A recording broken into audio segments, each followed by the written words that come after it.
everyone. Thank you for joining us today and welcome to the summit. I am your co-host today, Alexis Moore, and I am joined by Richard Strozzi Heckler. Richard Strozzi Heckler is a renowned author, coach, and somatics expert known for his pioneering work in embodied leadership and personal development. His teachings integrate mindfulness, martial arts, and somatic practices to cultivate resilience and authenticity. He is the founder of Strozzi Institute and author of In Search of the Warrior Spirit, The Art of Somatic Coaching, and Embodying the Mystery, among many others.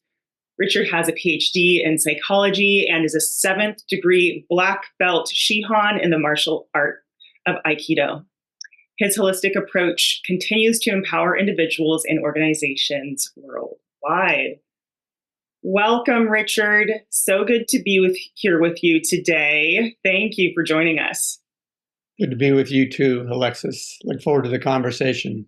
Mm-hmm.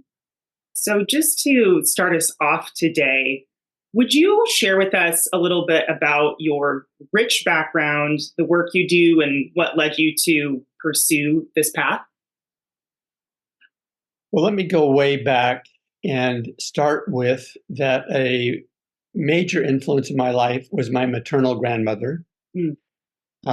She was Swedish, and my father's side is Italian. And she had a very, very strong spiritual bent. And she came over as an immigrant at 14 or 15. And then over a period of time, she led seances, read tea leaves, talked about meditation to me, and really opened up to me this whole notion of a world that may be apparent and actually granular, but invisible to most eyes, what we would call a spiritual world. And that there was a way in which that planted very, very deep seeds inside of me that carry on to this day. I've been a long-term practitioner of meditation.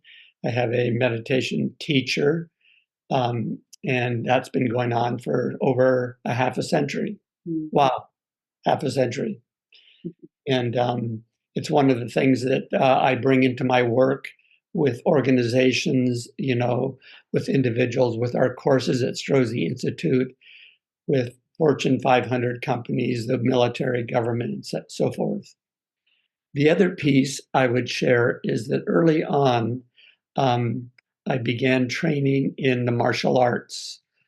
My family moved maybe once a year. Sometimes it was twice a year. And what happened is they put me into a judo program.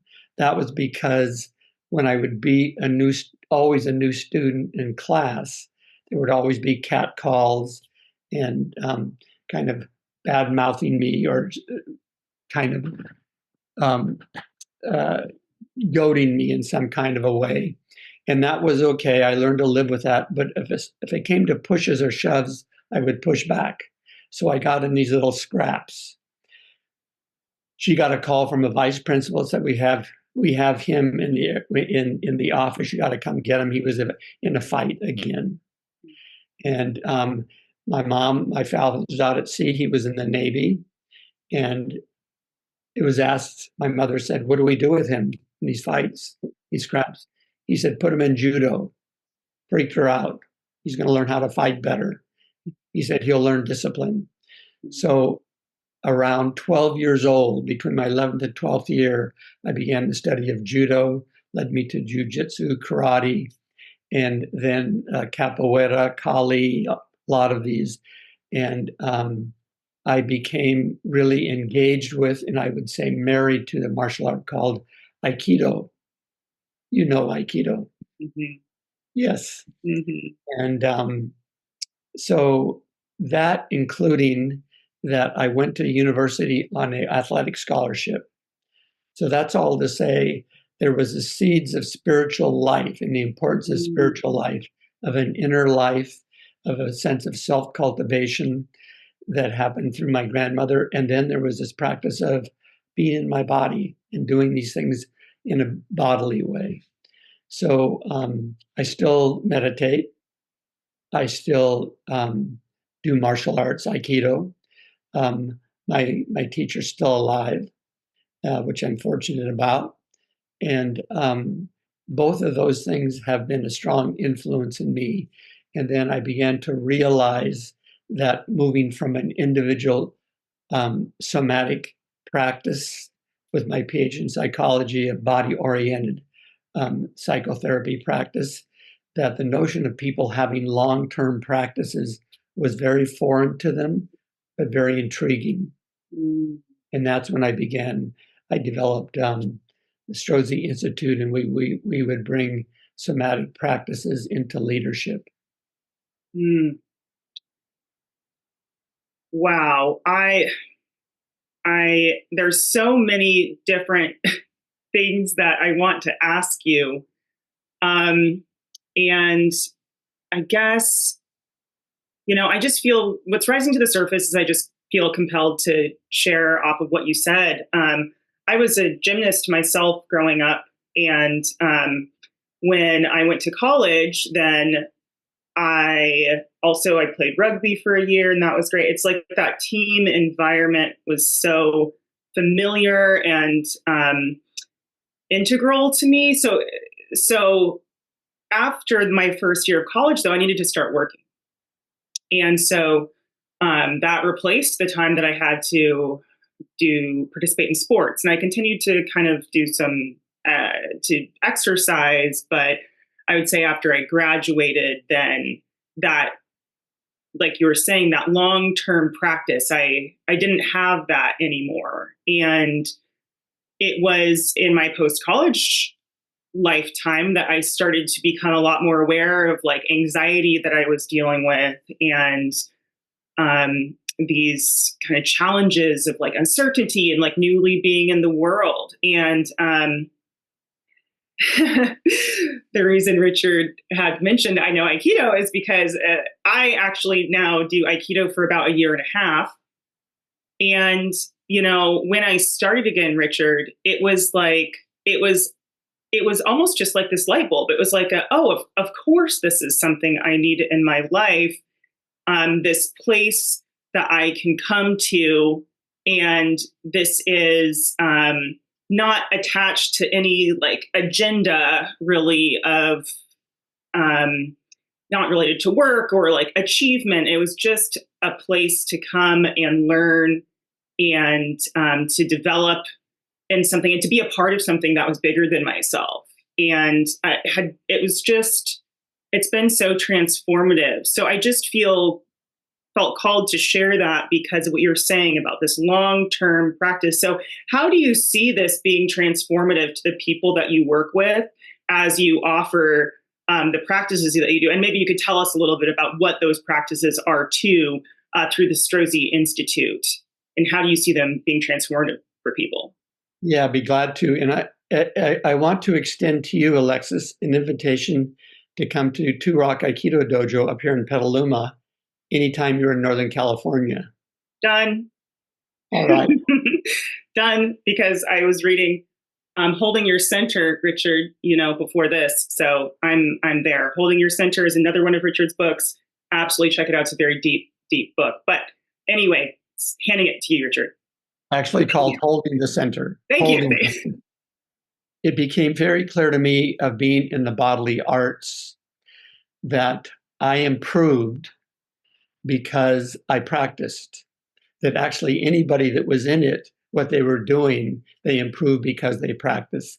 I'll also say an addendum here is that after I finished my 4 years, I had a semester to go, no longer on a scholarship. So I also did rugby, which I loved, and I could bring my work that I had done in track and field into that. But the notion in leadership, when I first started to be asking to be doing work in organizations, is that in institutions, is that people had an idea of leadership of like, well, you're either born with it or you're not born with it, which was like an old cliche.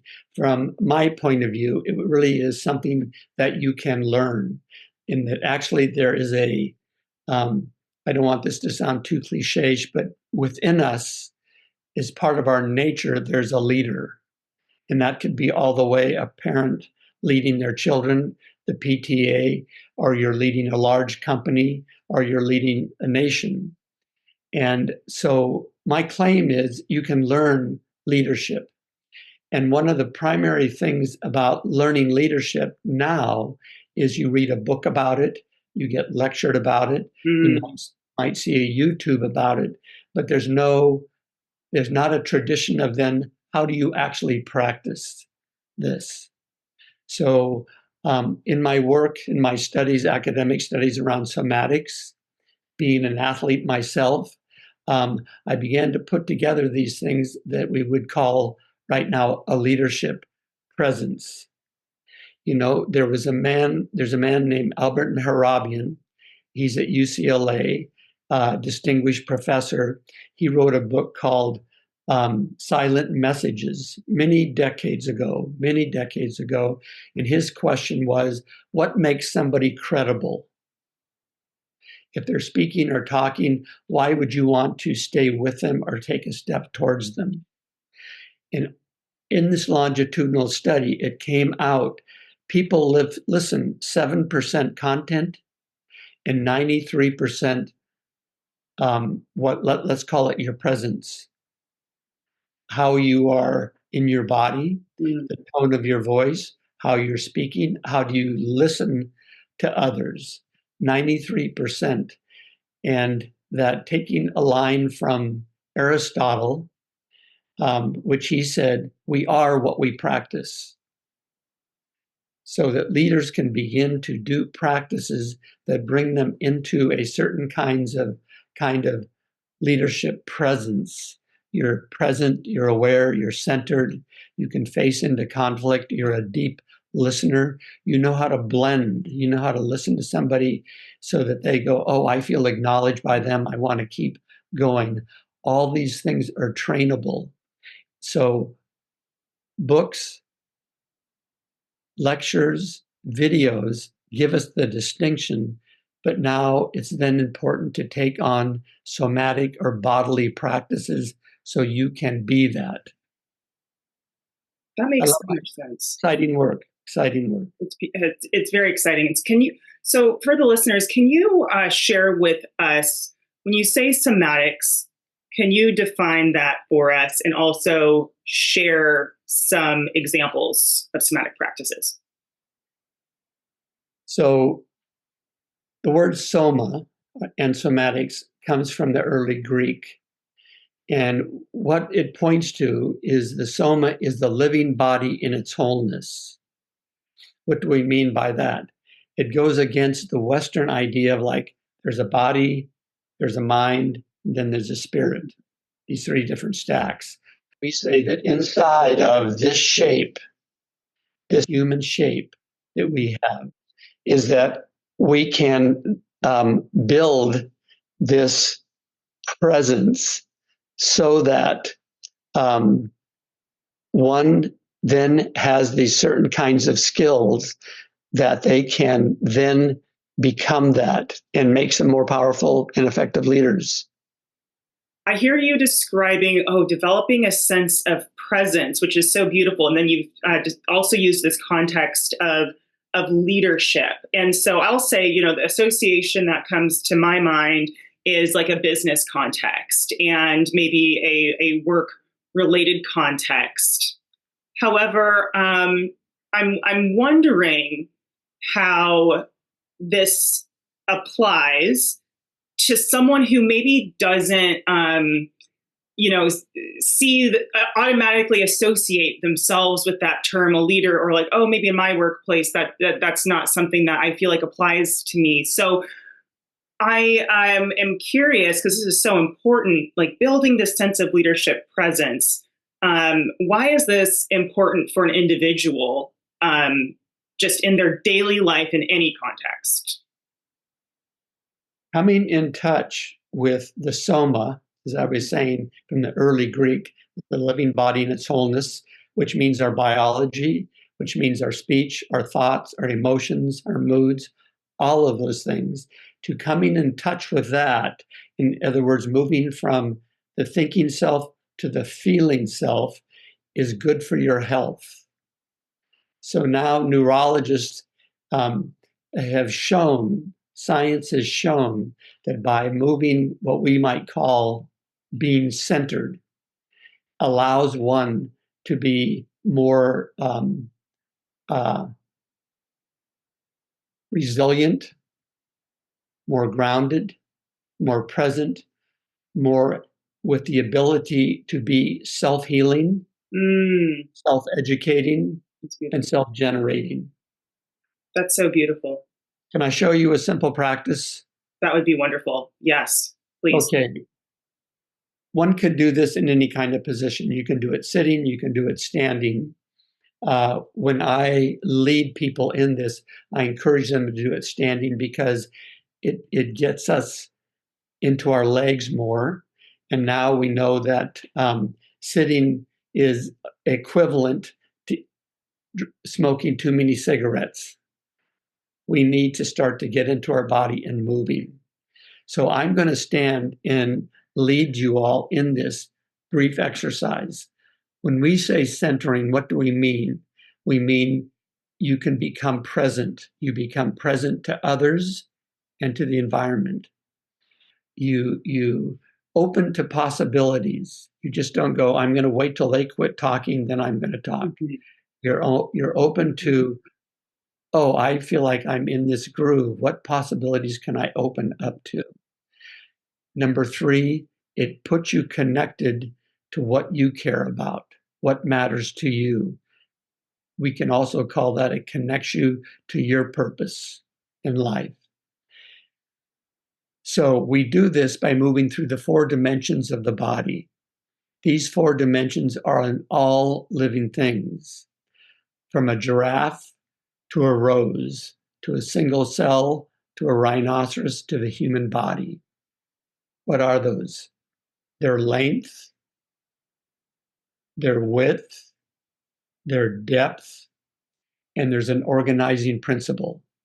That organizing principle is what we call purpose. Oh, I am doing these things and taking these practices on, relating in this way, so I am more available, more contactful, more possibility to receive love, more possibility to give love, to be able to resolve conflict where both sides begin to say, oh, we both won. So stay seated if you like. I'm going to stand. I'm going to take you through this process. That's beautiful. I'm at the standing desk already, so I'm ready. I'm completely ready. And I hope everyone listening, you're standing up with us. I'm encouraging you. Okay, here we go.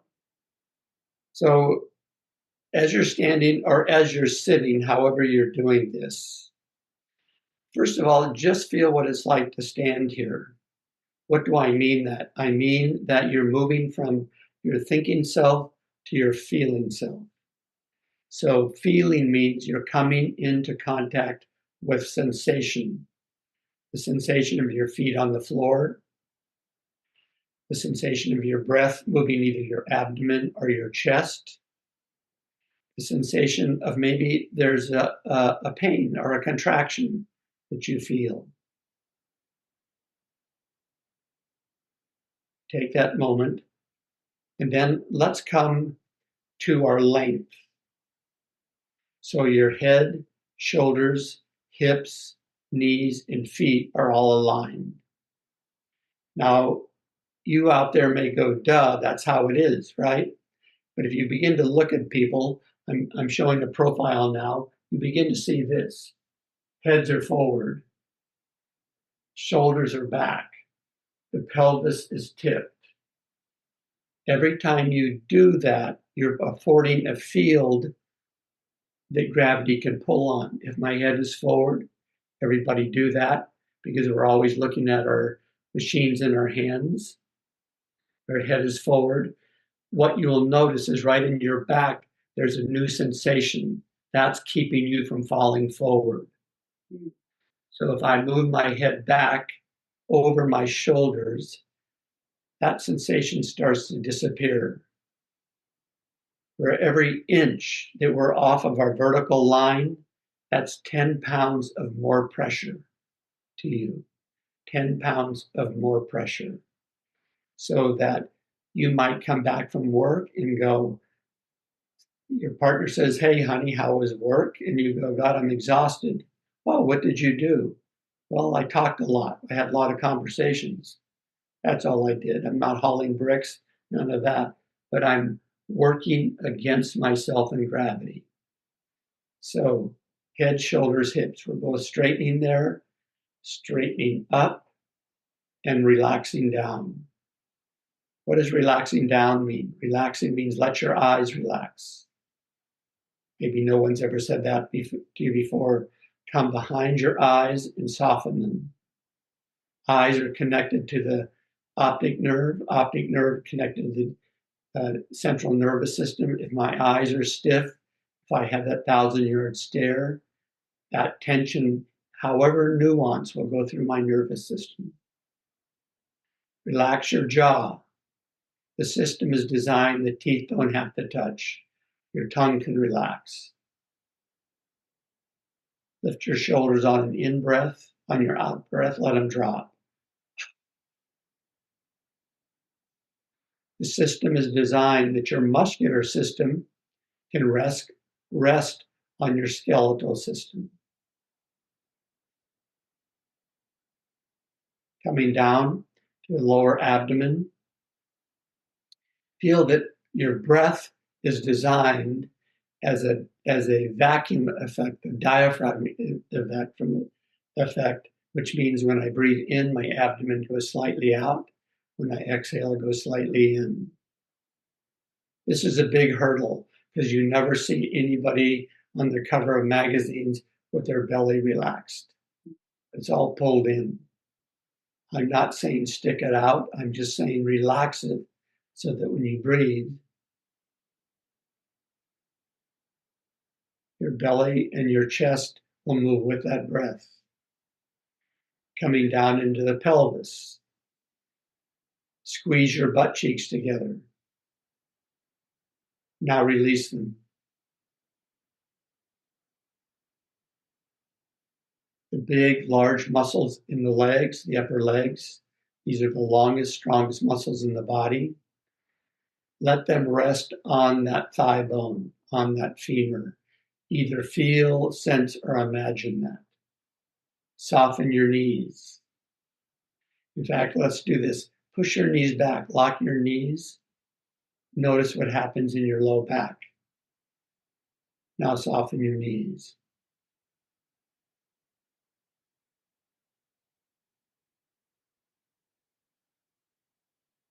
Spread your toes. So we're the only animal that can be in the stance over a sustained period of time. We say in somatics, this is the line of dignity, that I'm both straight and tall as I can be, and at the same time, I'm relaxed. Relaxed means eyes relaxed, jaw relaxed, shoulders dropped, breath dropped, pelvis released, legs soft. Now let's go to width this way. Start with your feet on the ground. Feel if you're balanced in your feet, left and right. If that's difficult for you to feel, let yourself kind of wiggle in there.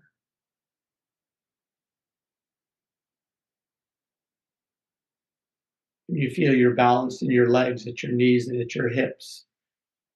Usually one leg will take more of the weight than the other in most people. Have that weight evenly distributed. Take a breath, feel how the rib cage can move out. And I want you to see if you can feel the clothes on the side of your skin, any place on your skin really, but especially along this width.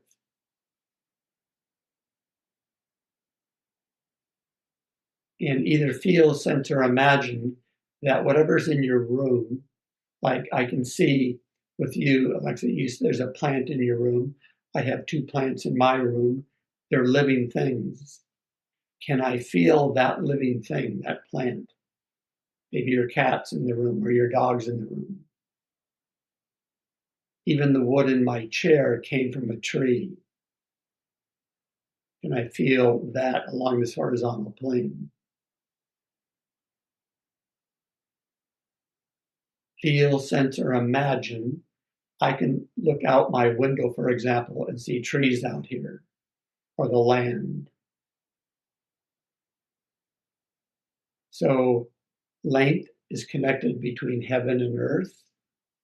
Width is connecting out towards the world out here, other people, other living things, the stones, the grasses, the waters,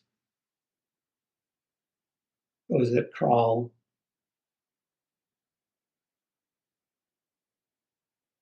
Now depth, your front and back, because there are so many senses in the front of our body. We're always looking at our handheld devices. We're forward. Let's start with our back body. Bring your attention back to your heels. Feel the backs of your legs, your hips. Feel, sense, or imagine your spine and those long muscles next to the spine. So here we can say we can drop back and into ourselves, remembering our teachers, remembering our loved ones,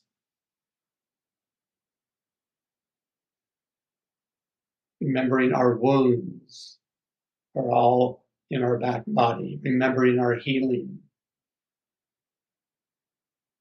Now bring your attention from your back body through your cavity of chest and belly to the front.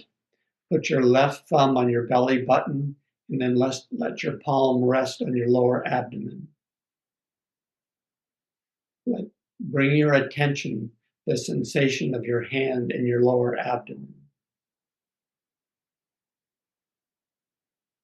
That's the center of your body. That's where your center of gravity is. If I drop my attention there, I'm more balanced. Different traditions will call that the Koth, Hara, Tanino. This is the center of action, intuition. I have a belly feeling. Hand on your heart center. These are the big pumps, the lung and the heart. Here is love, warmth, harmony, goodwill, benevolence, the deep sense of care. Feel your hand on this center. Touch between your eyebrows. This is not to say go to your thinking self. It means go back into this center here, right in the middle of your brain, where you have clear perception, long horizons of time, a spiritual connection, your third eye. So drop your hand. And however you think about it, turning the switch, opening a door, pushing a button, open all three of those centers. Your belly center, for balance, for skillful action, moving in the world. Your heart center, for a pragmatic compassion.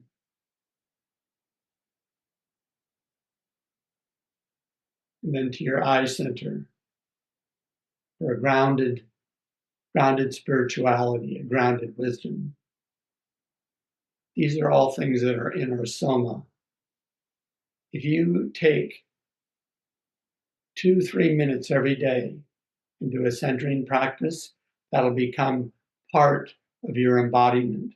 So when you're under some kind of pressure or real or perceived threat, and you feel yourself trigger and rising out of those dimensions, you'll automatically start to come back there. You've been standing, go ahead and sit.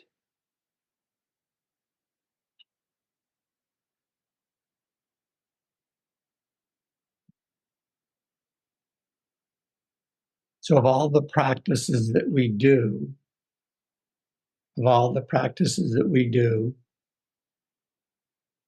this is where we start. Getting present, getting connected, getting open. Mm-hmm. Thank you so much for offering that to us. And also, I just want to name, I encouraged everyone to stand up, and I know that that's not something that all of us can necessarily do. So I just want to name, if standing is not available to you, then even just straightening your spine. And so I just wanted to go back and make a note of that before moving on. But thank you so much, Richard, because this has been a through line between every conversation I've had. It's any guidance that's being offered. So much of it, if not all of it, is just rooted in being present. And you just walked us through a practice of how to actually do that, of what it actually feels like. So it's incredibly helpful. And I want to go back to something that you had mentioned about a practice being self-healing, self-educating. And that is relevant to every single one of us. So can you just say a little bit more about that, the self-healing and the self-education that comes through these somatic practices? Yes. And I'm going to tap a little bit into your previous distinctions about the difference between, yes, get present, and this is a way to get present. So you see it on bumper stickers, or there's a button on your refrigerator. It's a good idea. This is a way to do it. So the claim is the body is really 3 billion years of evolution. 3 billion years of evolution. Probably started really deep in the seabed. And here we are. And we can say that once we begin to get out of our intellectual traps or conceptual traps, our me, I, ego involvement, and come into our body, we can begin to see and feel what it is to become self-healing, self-educating, and self-generating. For example, we learn, and I want to bow into pharmaceuticals and I want to bow into medicine. But if we say, oh, I have this sensation in my head, really the go-to is, oh, well, sit down and take a pill. What we've learned in somatics is that I start to pay attention to that sensation will begin to inform me about something. And it could be, an example would be, oh, I haven't had any liquid to drink all day. I'm probably dehydrated. And that's what that pain in my head is. So all of a sudden, if I actually allow myself to feel it, I can open up to what am I doing? What is it I haven't been doing that I can do now that'll take care of that? Self-educating. The person may go feel inside of themselves, I'm really not an afraid person. But when people give them feedback, they say, you look anxious or you look afraid. Mm-hmm. Well, what we know is that when humans are afraid, their shoulders will go up. That's a very old strategy to start to protect the jugular vein. Mm-hmm. And even if they go up a half an inch like this, and I start to hold my breath, I'm transporting less oxygen. I'm putting all this energy to be in my shoulders and neck. And even though I'm not afraid, I'm predisposed to fear, because this will lead me into fear. If I say to that person, oh, why do you say I look anxious? And they said, well, your shoulders are up. And then that gives me the opportunity to go, oh, Here I can drop my shoulders, take a deep breath. That changes my emotional state and changes my mood, and it changed my relational space. So by attending to the body, we can become self-educating and going, oh, I'm working too hard, my shoulders are up. I'm grinding my teeth and I'm upset about something. I'm holding my breath because I'm anticipating a negative assessment. I can then, in that awareness, have choice to change. Number 3, being self-generating. In our lifespan, in this very short life, what do we want to do? How do we want to be? What do we want to accomplish? What do we want to leave for others, our loved ones? How can we self-generate that? Mm. That begins with a person looking deeply inside of themselves and saying, who is it that I want to be?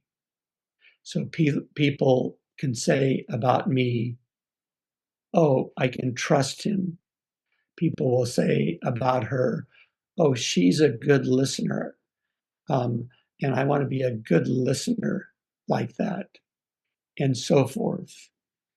And then we start to make a commitment to this of I'm building a practice, I'm building a soul or a spirit or a self that is more trustworthy. If we start to do that, we'll first of all notice it's really good to have a mentor or a teacher that can reflect back to me what would be good for me to do this.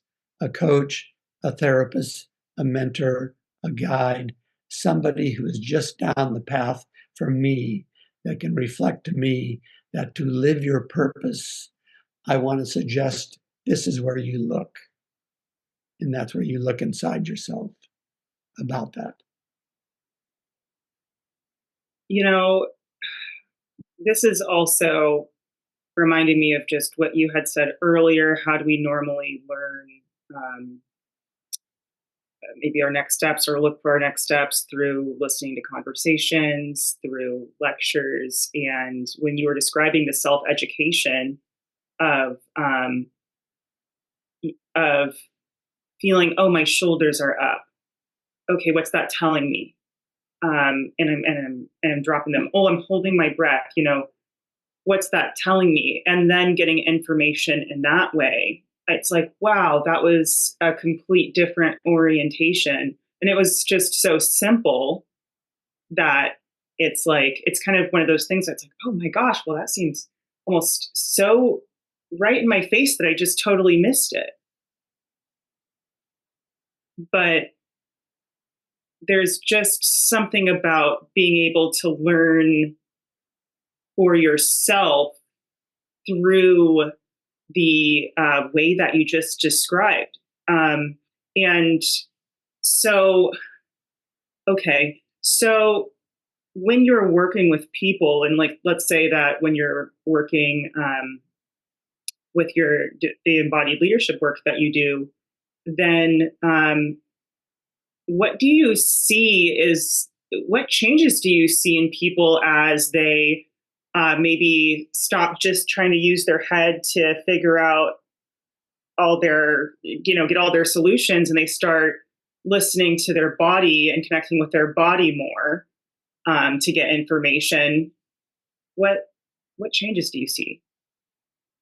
One of the things that we do when we work with organizations and we work with leadership, both with individuals and with teams, is we say to the person who is initiating this program, maybe somebody in a leadership, a CEO or COO, the people in the C-suite, we say, what you might find is these individuals will begin to recognize they're not they're not fulfilled by the work that they're doing, Mm. or they're really not giving all their best to the company, or they really don't want to be working here anymore. So let's really be clear at that at the beginning, because of course they're working this job for many different reasons. But once they begin to feel inside of them, feel and sense inside of themselves, they'll say, no, there's a really something else I want to do with my life. And it may not be saying this is a bad place or anything, but they recognize that their full talents, their full skills aren't being used, or they're really not on purpose for what they're doing. So I tell people, I'm not going to give you this is not bad news, it's good news, because you don't want somebody that you're not really getting 100% from, or really are happy about being where they are. Then, to go straight to your question, is people will say, oh, what I started to feel up from this other person, I can now ground it in the way that I'm seeing them somatically. Or I can now take a position in which I can fight for what I care about. I'm not fighting against somebody. I'm not resisting. I'm insisting. I'm fighting for what I think is what's important here. People will say, "Oh, I'm getting feedback that I'm a much better listener. I'm just not talking at people and waiting for my turn to speak. I'm listening to them carefully, and then I'm actually giving them my observations that they feel are very, very useful." Those are the things that we start to hear from people when they start to live inside of their body. Also, things like, I recognize that, oh, the way that I'm sitting at my desk is detrimental to the sensation in my low back. What I've always had is low back pain. If I get up, do these kinds of stretches, feel myself move in this particular kind of way, I don't have back pain anymore. Wow. So it sounds like there's both, there are physical changes with the example of the back pain. There's also social changes, interpersonal changes with becoming a better listener. There's also gaining more understanding of what might be needed for them to have a more well-rounded life. So I'm just really hearing like quality of life is what some of the changes are that come from this work, which has been my experience. Um, so that's also why it comes to mind. I want to say, like, I will say these things, and then the way that you sum them up are really useful. Good job. Oh, well, good job. I appreciate that. And yeah, it really helps me because I want to understand. So thank you for reflecting that back. And I hope it also can help some other folks, place this really in their own life. And so with that, what advice would you have for someone who is listening and they're really taking in how the benefits of having a practice and of somatic practices, and they want to begin to incorporate them for themselves or start a practice of their own? What advice would you have for someone in that place? Half joking and fully serious. Go to Strozzi Institute. Take our beginning 4-day course. That'll ground you in your body like you haven't been grounded before. And from there, you'll say, I want more, or I can take this and do this with it. This with it. The other thing is that find a practice that is digestible for you. I mean, it could be I'm going to be sitting quietly for 10 or 15 minutes, maybe just 5, and I'm going to pay attention to my breath.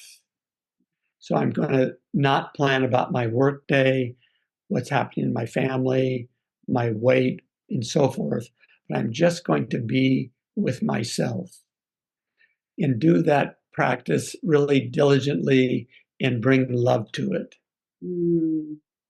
The other thing is that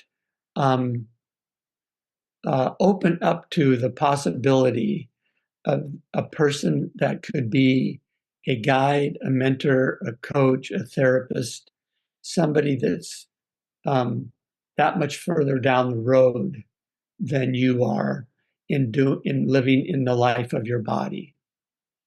And if you just open up to that, then you'd be surprised about what you start to see or hear or go, oh, I can look at this.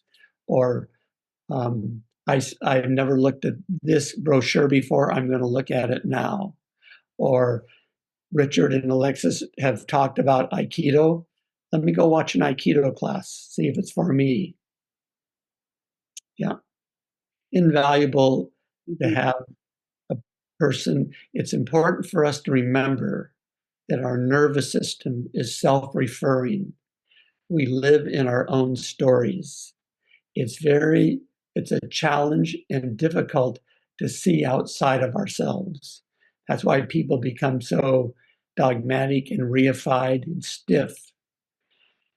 If we have somebody that can reflect back to us how we're being to our detriment is immeasurable. Is immeasurable.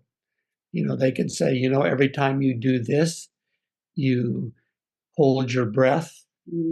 I can see you're not transporting your oxygen. Simple, direct things. And I love what you said too about sitting for 5 minutes and coming to it with love. And so no other agenda but love. And also another thing I think I'm noticing is that it's not, okay, I'm sitting down for 5 minutes one time and now it's going to give me the answers and it's going to give me the purpose and it's going to give me the self-education. It's the repeated over time understanding, okay, this is a step and I'm going to get more information.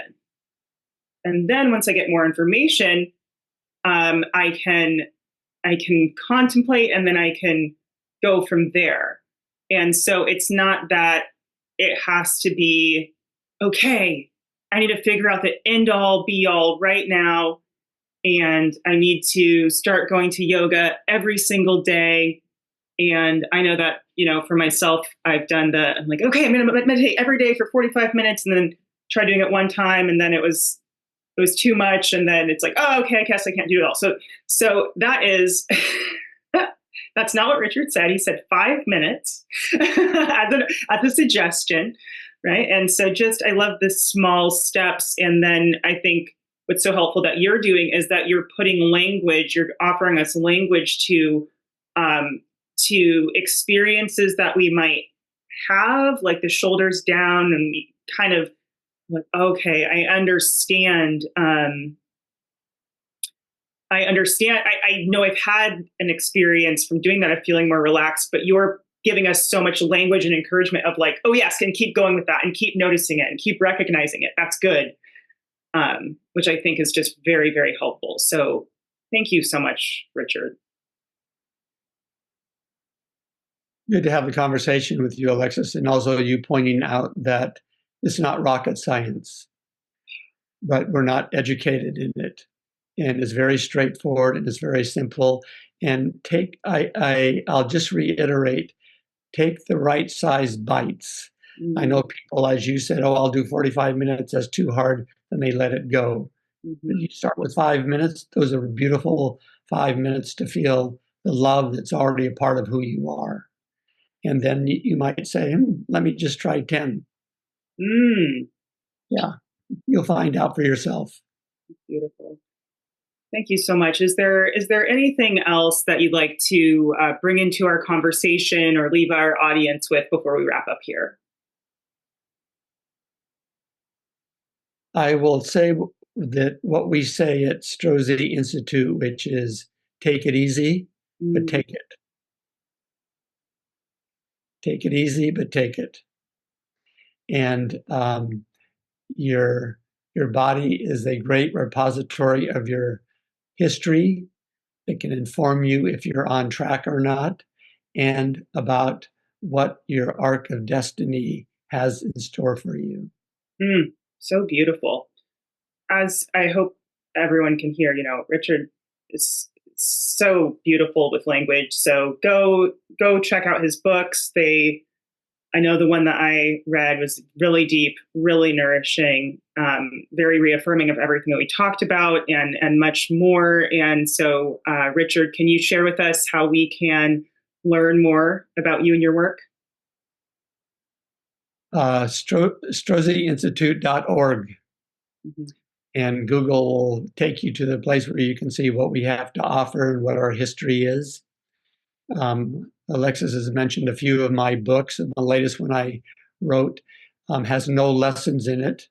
It doesn't tell you what to do. It talks about the things that have happened to me in my life that have had an enormous impact in how I've reflected on them. And you might say, oh, that happened to me too. Maybe I could reflect this way. And that's called embodying the mystery. I would also say I did a classified project with the Army Special Forces in the last century, in which they were looking for a holistic soldier. And the book, In Search of the Warrior Spirit, is my journal about that um, really radical and innovative time working with a group of people that really initially had no interest in this, and it had a great effect on their culture. Mm, mm, mm. Wow. Thank you so much for being here with us today, Richard. Thanks for helping us connect with our bodies and offering your deep wisdom to us today. It's been such a pleasure to talk to you. Thanks for coming on. Very welcome, Alexis. See you in the dojo.